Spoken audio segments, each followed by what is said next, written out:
You wouldn't believe the day I found my tomatoes wilted, my sunflowers drooping, and the unmistakable stench of poison lingering in my garden soil. Living next door to an HOA, Karen is like walking on thin ice. You never know when she'll strike next. But when I discovered she'd been sneaking around my yard with weed killer, I decided I wasn't just going to fight back. I was going to teach her a lesson she'd never forget. Let us know where you're watching from today, and if you're new here, don't forget to like this video and subscribe to join our growing community. I've always believed a man's yard says something about his character. For me, my garden wasn't just a patch of soil, it was my sanctuary. I spent hours each week nurturing it. From the bright yellow sunflowers that towered like sentinels along the fence to the thick tomato vines heavy with fruit. Every morning, I'd step outside with a cup of coffee, breathing in the fresh scent of damp soil and sweet blossoms. It was my piece of peace.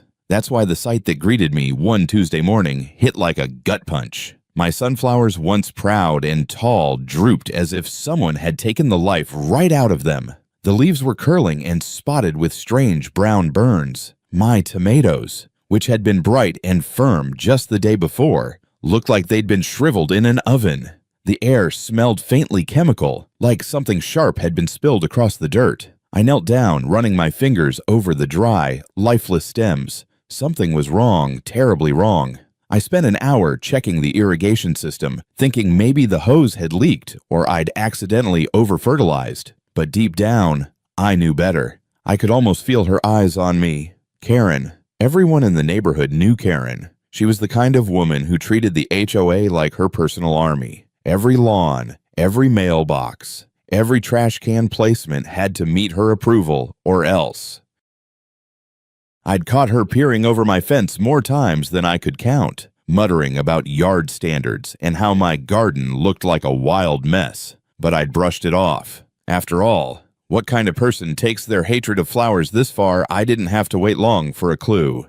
As I walked the property line, I noticed faint footprints in the soft dirt by the back fence, too small to be mine, too fresh to be from last night's rain. The grass along that fence line was dead in a perfect streak, as though someone had sprayed something toxic right under the panels. I picked up a broken plastic nozzle lying nearby, coated with a sticky residue that reeked of weed killer. My stomach turned. She did this.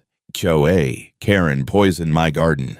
Anger burned through me hotter than the July sun. That garden wasn't just a hobby, it was my pride, my hard work, my therapy after long days.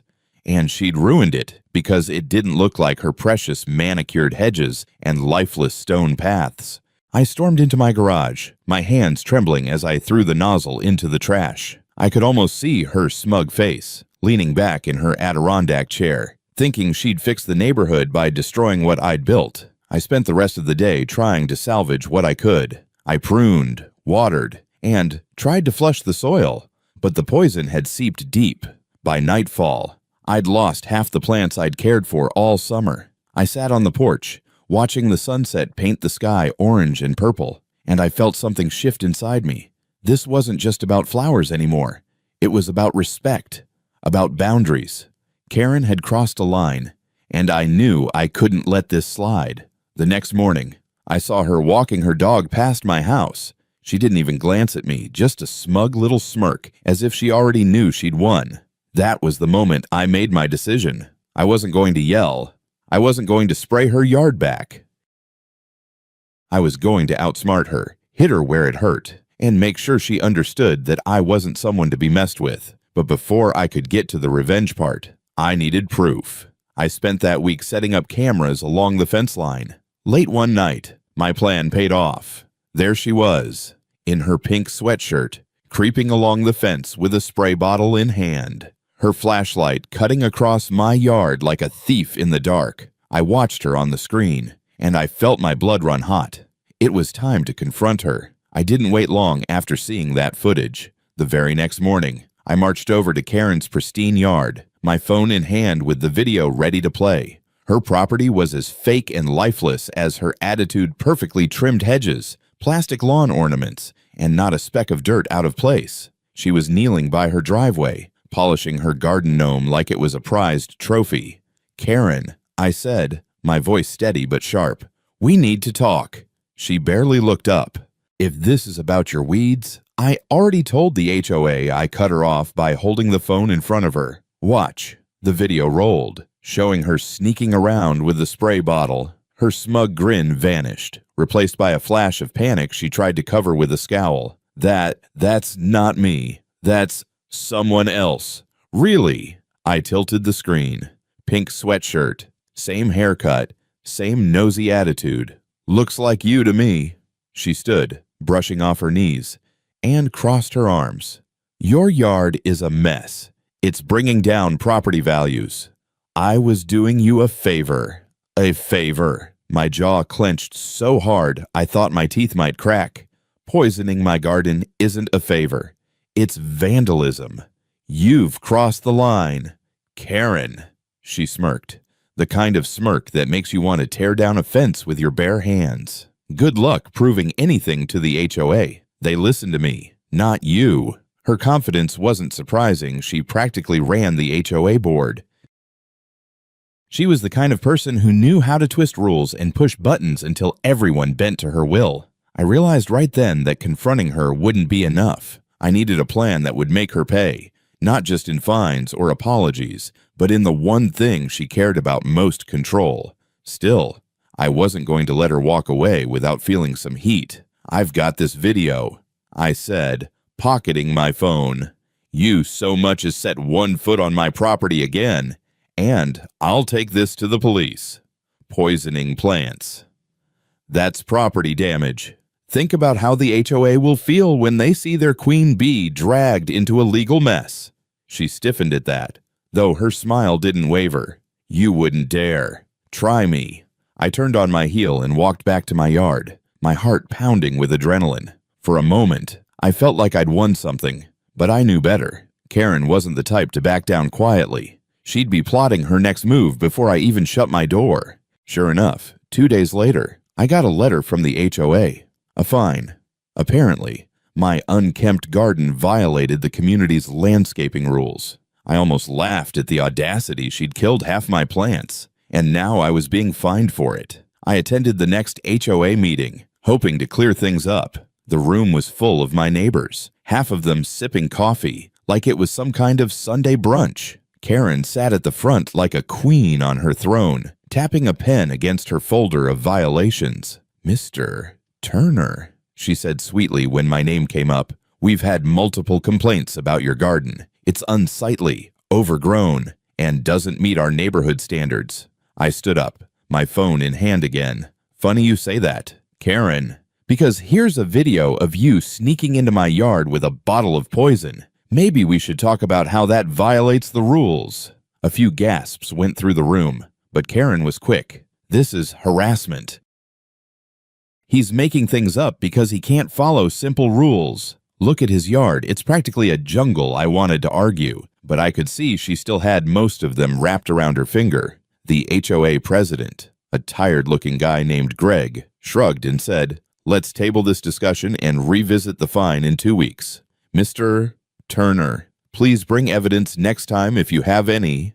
Evidence. That word rattled around in my head on the walk home. I had video, sure, but I needed more than proof of her trespassing. I needed to beat her at her own game legally and creatively. That night, as I sat on my porch staring at the dead remnants of my once beautiful sunflowers, an idea started forming. Something bold, something Karen couldn't twist to her advantage. If she hated my yard so much, maybe I should give her something to really hate something she couldn't touch without looking like the villain she truly was. I decided I'd turn my yard into a fortress, not with walls or fences, but with living, breathing armor. Thorny vines, hardy, fast-growing plants that would climb and twist around the perimeter of my property, keeping her far away from anything I cared about. It wasn't just about protecting my garden anymore. It was about sending a message: you don't mess with me, and walk away unscathed. I should have known Karen wouldn't take my warning lightly. People like her don't quit, they double down.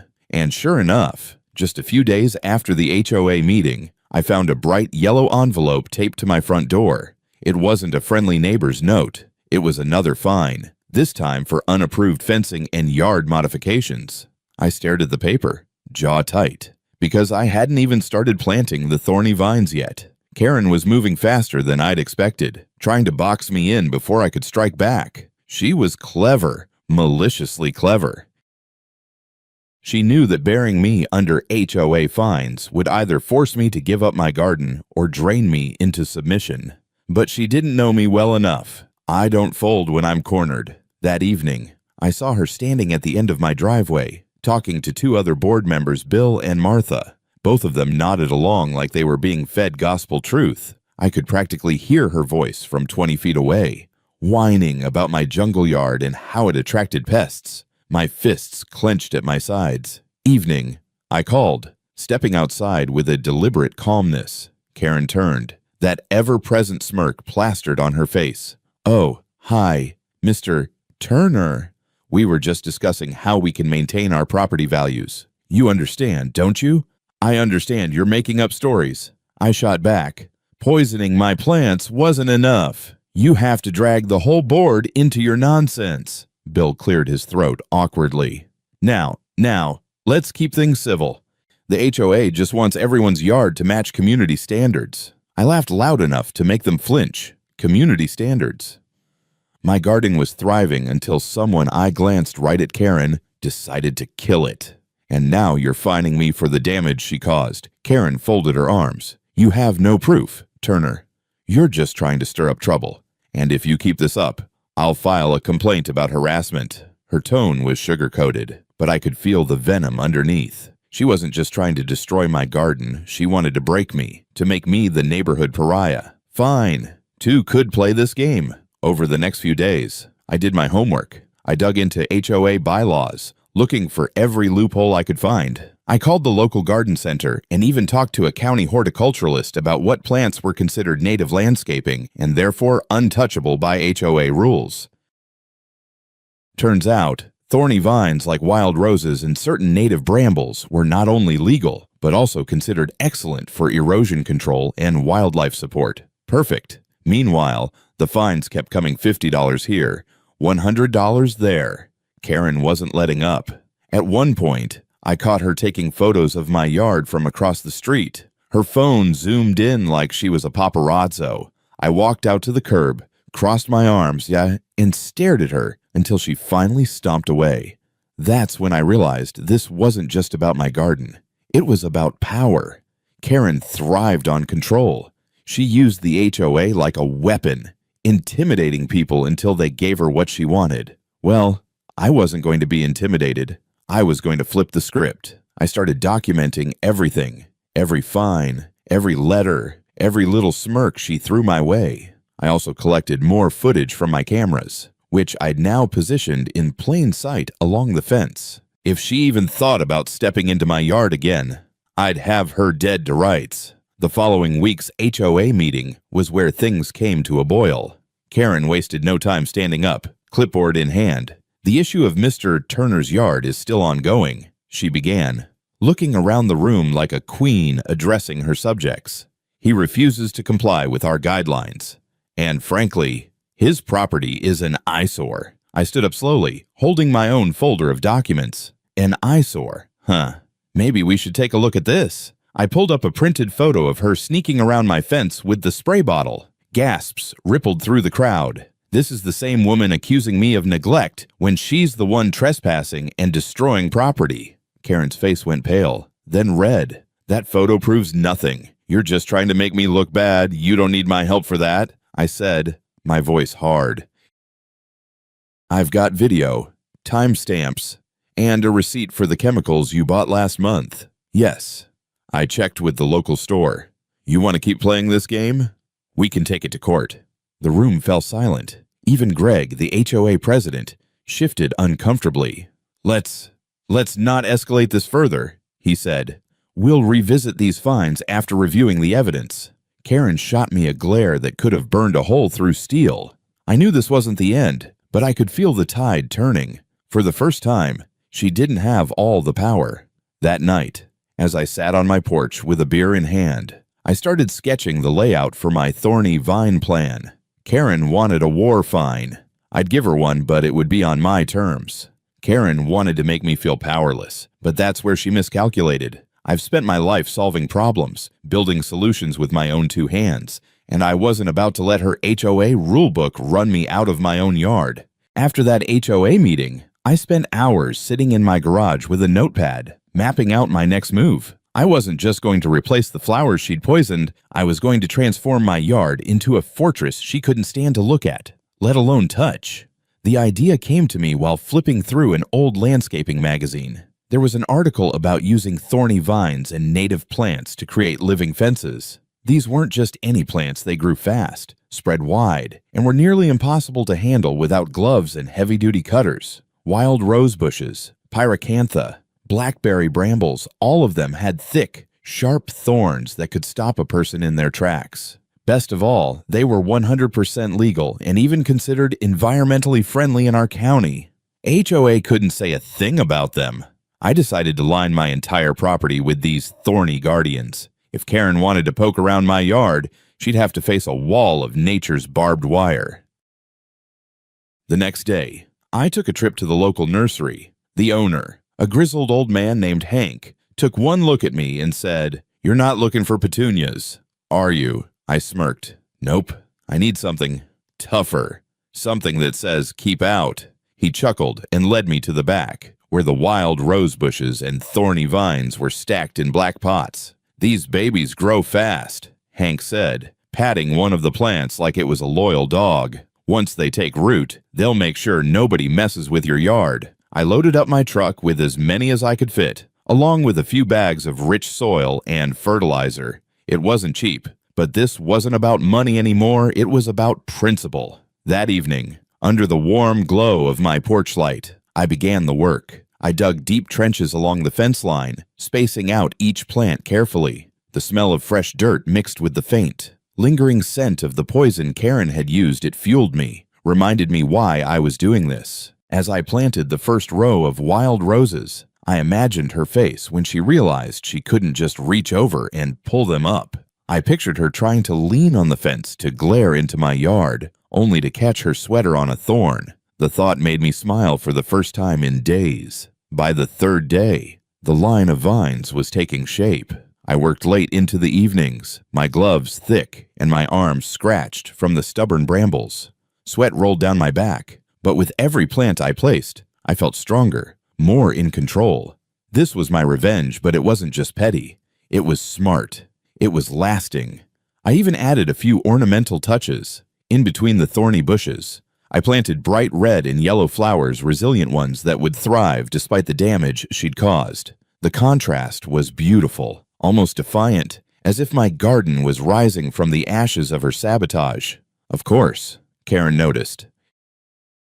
On the fourth evening, as I was watering the new plants, I saw her peeking through the slats of the fence, her face twisted with confusion and annoyance. "What are you doing out there?" she called, her voice sharp. "Rebuilding," I replied calmly, not even looking up.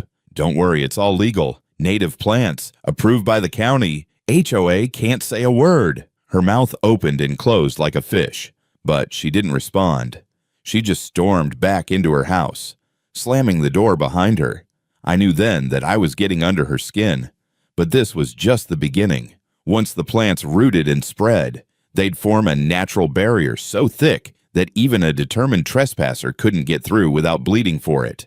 I made sure to plant them right along the shared property lines, ensuring that every time Karen stepped outside, she'd see those thorny vines creeping closer, like nature itself was reclaiming the land from her tyranny. I took a photo of my progress and sent it to Greg, the HOA president, with a simple note: "All plants are native and HOA compliant.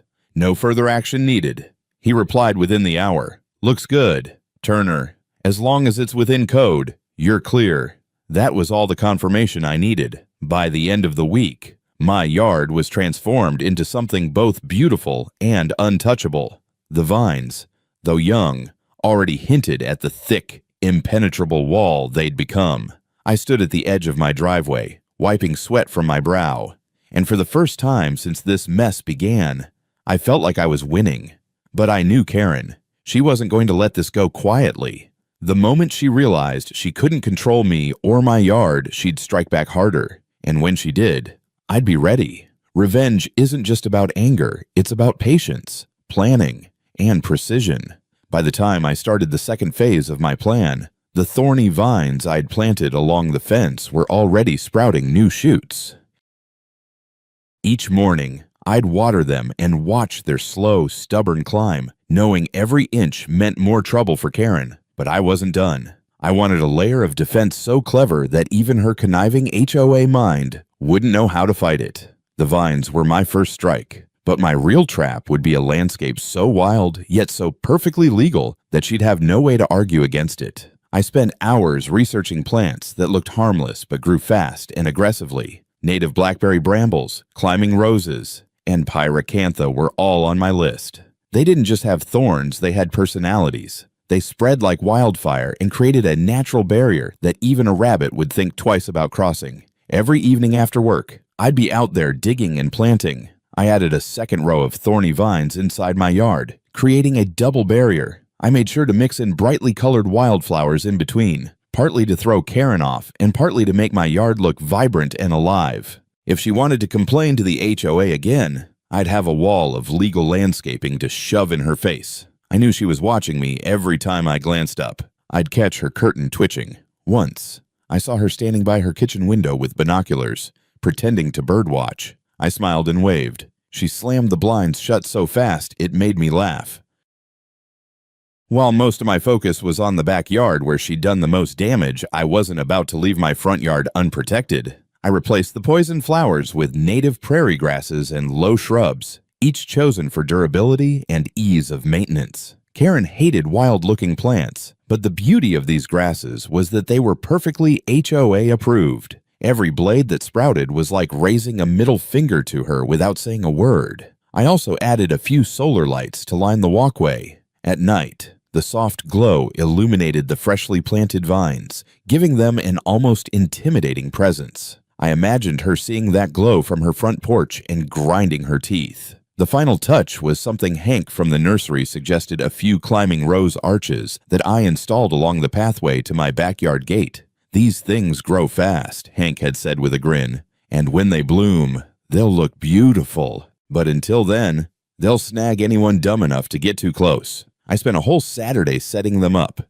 sweating through my shirt as I dug and cemented the posts. By evening, the arches were in place, ready to grow into a living, thorny tunnel of beauty and pain. The first time Karen realized what I'd done, I was sitting on the porch sipping iced tea. She marched over to the fence, her face red and pinched, and yelled, "What on earth are you doing to this neighborhood? Those plants are hideous. They're native," I replied calmly, not even looking up from my glass. "County approved and HOA compliant. Want me to forward you the list?" Her jaw dropped like I'd just insulted her personally. "You can't. I can." I cut in, and I did. "So, if you're thinking about filing another complaint, I'd suggest you save yourself the trouble. Or better yet, stay off my property." She stormed off, muttering something about eyesores and lawyers. I just leaned back and enjoyed the view of my growing fortress. Over the next week, I made a point of checking my yard at night. I knew Karen was the kind of person who might try to fix things when no one was watching, but with my new security cameras and motion lights, she'd have to be a fool to try. One night, I caught her standing at the property line, flashlight in hand, staring at the vines like they were mocking her. When my motion light flicked on, she froze like a deer in headlights. "Evening, Karen," I called from the porch. "Need something." She scurried away without a word. By the end of that week, my trap was fully set. The vines were thriving, the arches were standing tall, and the wildflowers were blooming bright. My yard didn't just look alive again, it looked untouchable. I'd turned Karen's sabotage into the very thing that would drive her crazy every time she stepped outside. I took photos of every corner of the yard, sending them to Greg with a cheerful note just keeping the HOA updated on my beautiful, legal landscaping. He responded with a thumbs up emoji, which made me laugh out loud. Karen might still have her precious rulebook, but I had something stronger: creativity, determination, and a yard full of thorns that would make sure she stayed on her side of the fence. It didn't take long for Karen to realize that my thorny fortress wasn't going anywhere. A few days after I finished planting, She came stomping across the street like she was on a mission. I was out front, hosing down my driveway, when she stopped at the edge of my yard and glared at the wall of vines now curling up and over the fence. "This is unacceptable," she barked, pointing at the roses and brambles like they'd personally insulted her. "You can't just turn your yard into a jungle." I calmly turned off the hose and looked her dead in the eye. "Karen, everything here is native, legal, and HOA compliant. In fact, Greg already signed off on it." She faltered for a moment, clearly not expecting me to have backup from the HOA president. "Well, it's a safety hazard," she said, scrambling for a new angle. "Someone could get scratched. A child could get hurt. Then maybe you should stay on your side of the fence," I replied coolly. Her face turned crimson. "This isn't over. Turner, I'll take this to the board. Do what you have to do," I said, leaning on the hose like I had all the time in the world. "Just remember, I have plenty of evidence of your little midnight garden visit. How do you think the board will react to that?" She huffed and stormed off, her little dog scurrying to keep up. But I knew that wasn't the end. Karen never walked away from a fight. She just regrouped. The next week, I started getting letters in my mailbox, anonymous concerns about my yard. One claimed that my plants were blocking the view from the street. Another said they were attracting snakes and vermin. It didn't take a genius to know who was behind them. Karen was trying to rally the neighbors against me. I decided to take control of the narrative. One evening, I invited a few of my friendlier neighbors over for a backyard barbecue. I wanted them to see for themselves that my yard wasn't some dangerous, overgrown mess. It was beautiful, vibrant, and carefully designed. As we sat around the grill, sipping cold beer and admiring the flowers blooming between the thorny vines, one of my neighbors, a retired firefighter named Dave, said, "This is gorgeous. Turner, looks like something out of a country magazine." Who's complaining about this? I didn't even need to answer. Everyone knew who. A few days later, I caught Karen in the act of trying to trim the vines from her side of the fence. She had a pair of garden shears and was hacking away like she was in a war zone. I stepped outside and leaned against the porch railing. "Careful there," I called out. "Those thorns will tear your hands up if you're not wearing proper gloves." She jumped, nearly dropping the shears. "Your plants are invading my property," she shouted. "Funny. Last I checked, that fence is on my property line. If they're growing through, maybe you should take better care of your side," she sputtered, unable to come up with a response. Finally, she slammed the shears down on her patio table and yelled, "I'm calling the HOA, go ahead," I said with a grin. "I'd love for them to see the footage of you trespassing again." The color drained from her face, and she stomped inside. Karen wasted no time calling an emergency HOA board meeting. I showed up prepared photos, videos, even a statement from Hank at the nursery confirming all my plants were county approved. The meeting was tense. Karen started by waving around photos of my yard, calling it hostile landscaping and a danger to the neighborhood. I let her rant for a while before standing up and calmly laying out my evidence. I showed the video of her trespassing, the receipts for my plants, and even a copy of the county's landscaping regulations. Greg, the HOA president, frowned as he reviewed the documents. "Karen," he said finally, "everything here checks out. Turner's plants are legal and within HOA guidelines. We can't issue fines for this." Karen's jaw dropped. But it's ugly. Its beauty is subjective," Greg interrupted. "Unless you can prove an actual violation, this is a personal dispute, not an HOA matter." I leaned back in my chair, watching Karen's face twist with frustration. For once, she didn't have the board eating out of her hand. After that meeting, Karen stopped talking to me altogether. She wouldn't wave when passing by, wouldn't even look my way. But I knew the silence wasn't peace, it was the calm before the next storm. In the meantime, I kept tending to my plants. The vines were growing thicker, the roses starting to bloom in deep reds and pinks. My yard looked better than ever, and every time I saw Karen glaring from her window, it felt like sweet victory. But I wasn't naive. I knew she'd come at me again, and when she did, I'd be ready.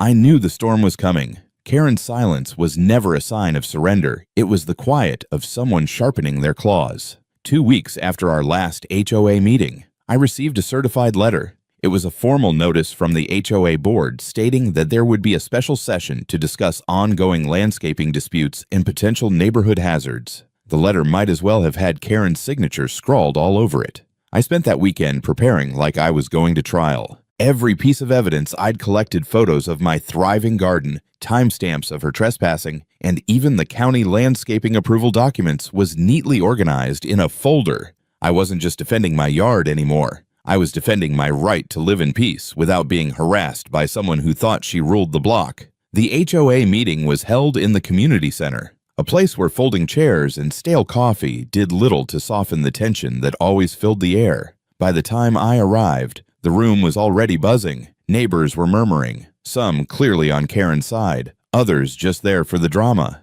Karen was front and center, her hair perfectly coiffed, clutching a stack of papers like they were her winning lottery tickets. She gave me a smug glance as I walked in, like she'd already decided the outcome. Greg, the HOA president, called the meeting to order. We're here to discuss complaints regarding Mr. Turner's landscaping.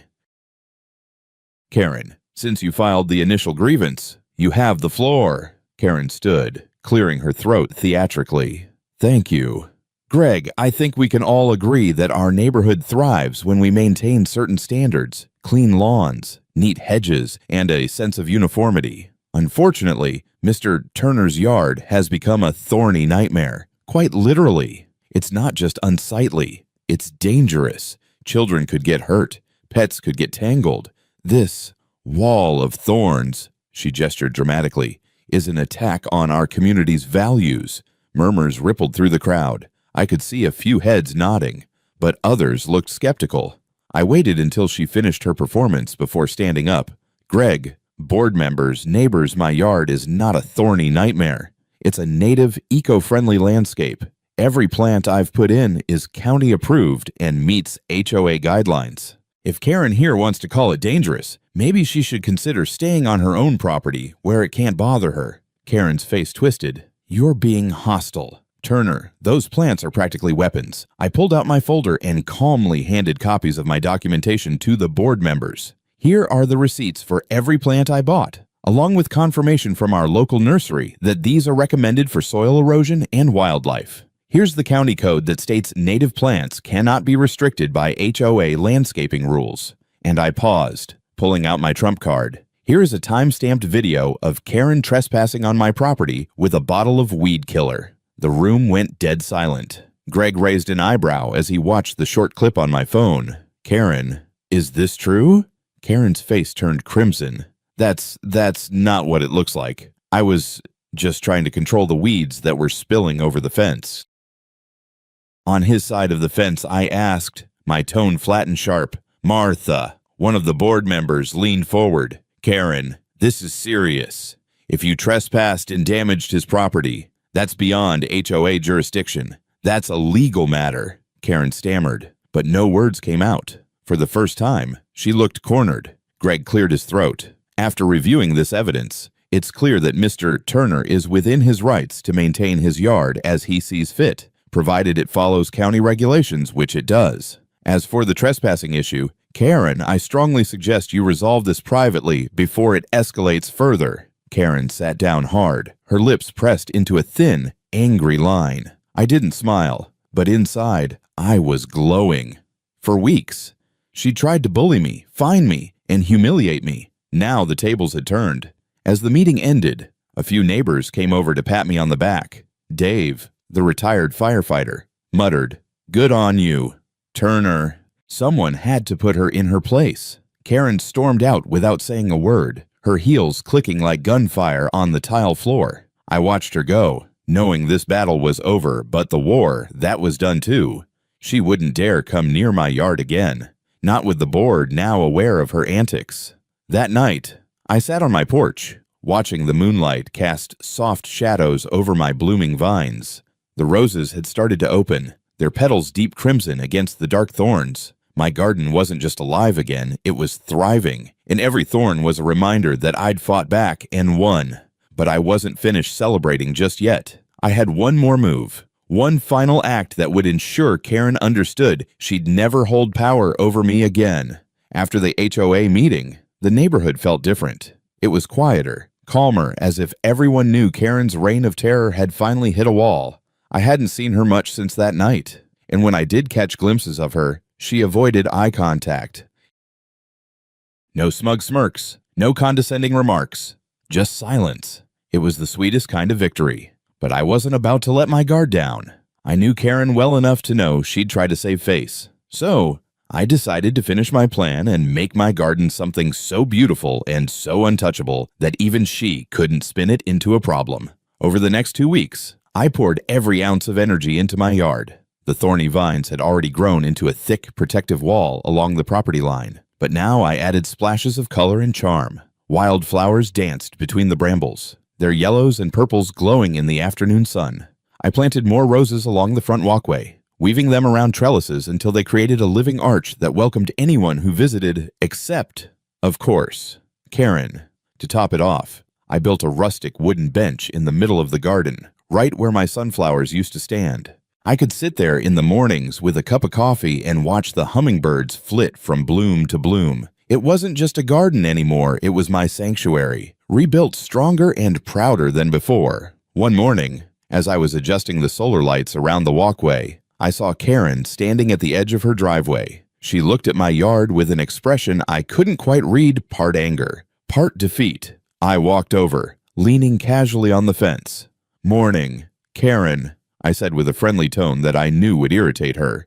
"How's the view from your side? Looks nice, doesn't it?" She huffed. "It's fine, just fine."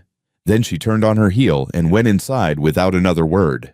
For Karen, that was as close to admitting defeat as I'd ever get. A week later, I got an email from Greg, the HOA president, Turner. It read, "I just wanted to say your yard looks incredible. A few neighbors even mentioned they're thinking of adding some native plants after seeing yours.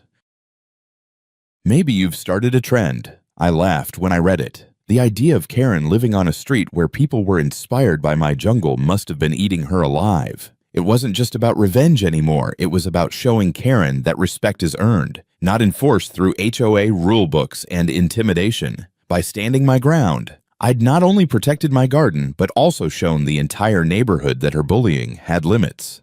A few days later, I heard through the grapevine that Karen had been asked to step down from her leadership position on the HOA board. I didn't have to ask why. Between the video evidence, her failed complaints, and the way she'd alienated half the neighborhood, she dug her own grave. One evening, I invited a few of my neighbors over again for a small gathering in the backyard. We grilled steaks, drank cold beer, and laughed under the warm glow of the solar lights. People complimented my garden, asked me for tips, and told me how glad they were someone had finally stood up to Karen.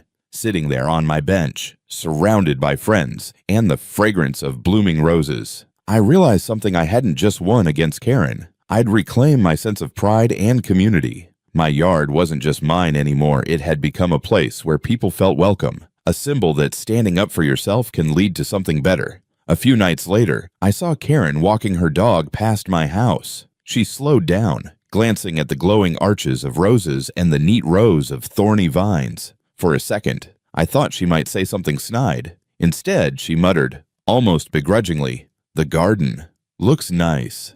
I smiled. "Thanks, Karen. Took a lot of work to get it this way." She nodded slightly and kept walking. It wasn't an apology, but it was close enough. Now, every time I sit on that bench and watch the wind ripple through the flowers, I remember the battle it took to get here. Karen thought she could poison my garden and crush my spirit. Instead, she lit a fire in me that made my yard stronger, brighter, and more unshakable than ever. And as far as I'm concerned, that's the best revenge there is.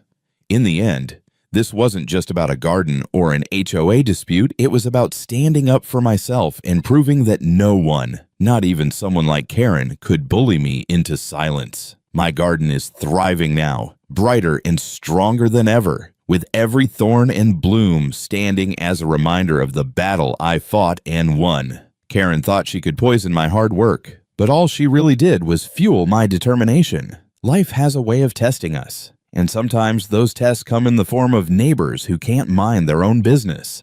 But when you stand firm, stay smart, and refuse to let anyone trample over your efforts. You don't just protect what's yours, you inspire others to do the same. If you enjoyed this story of resilience and well-earned revenge, make sure to hit the like button and subscribe for more HOA drama and real-life justice stories. And tell me, have you ever had a run-in with an HOA Karen? Share your experience in the comments below. I'd love to hear your story.